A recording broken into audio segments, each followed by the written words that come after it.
Today on Corporals Corner, we're going to dig a modified dugout shelter, so stick around.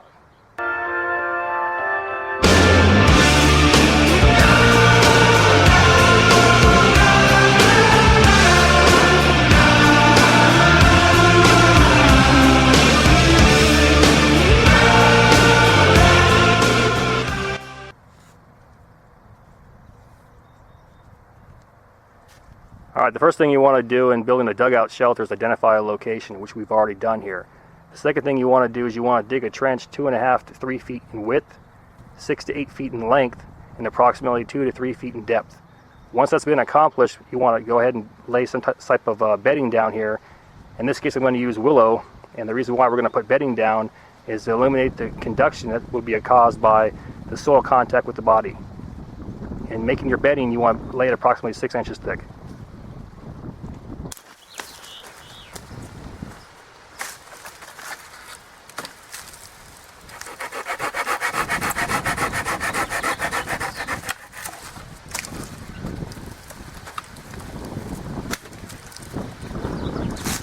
The next step in constructing a dugout shelter would be the roof system. What I'm doing here is I'm processing out these cottonwood branches, and we're going to lay them perpendicular to our trench. Alright, once your initial roof beam supports are cut, you lay them horizontal to your trench, followed by a row of debris or branches, whichever you can find, perpendicular to your roof supports. How thick should this be? Anywhere from 6 inches to 3 feet. Alright, welcome back. Once the initial roof beams have been laid perpendicular to your trench, you want to weave anywhere from 6 inches to a foot thick of material perpendicular to your initial support beams.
Alright, this dugout shelter here is almost complete. The last thing I want to do is I want to dig my entrance out into a slope as it gradually tapers down deeper and deeper for ease of access.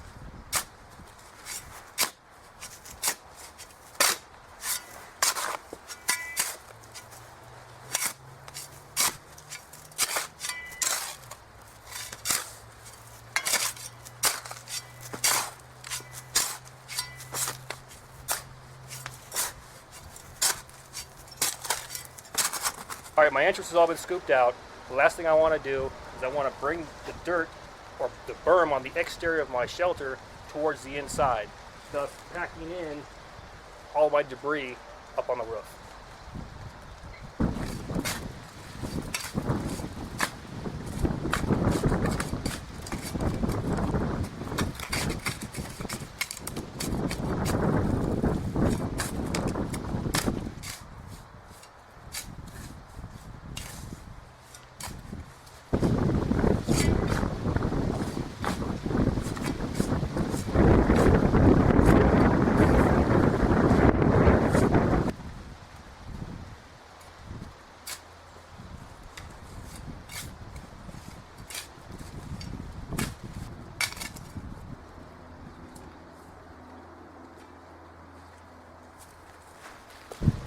Welcome back to Corporals Corner. This, in a nutshell, is an improvised dugout shelter. All right, let's talk about location. I'm in a wash bed. Would this be a good location for a shelter such as this? The answer had better be no.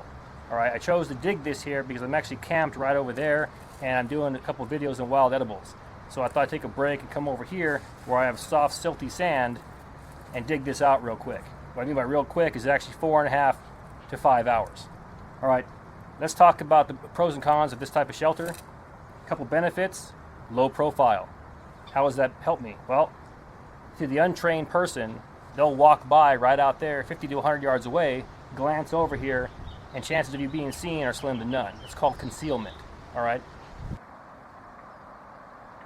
Covering this low profile dugout shelter with sand or soil between 6 inches and 1 foot not only increases your insulated value, but also to the untrained eye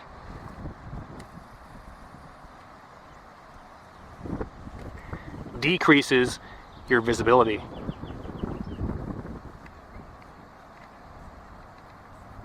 Another benefit of this type of shelter is the insulated value that takes place on the 2 walls and the floor.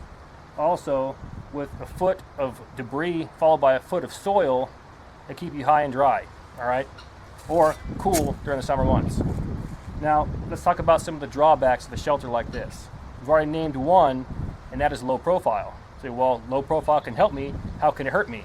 Well, if you build it in a wash bed such as this, flash flood comes through here, where's the water going to go? All right. Also, if it rains a lot, where's the water going to go? Once it permeates through this, all these layers, and it will, you're going to wake up in a puddle. How can you get around that? Well, if you have a tarp or some type of blanket, that repels water, you can stick it in between these layers or on top, or drape it over, and that will help repel some of the water for a short period of time.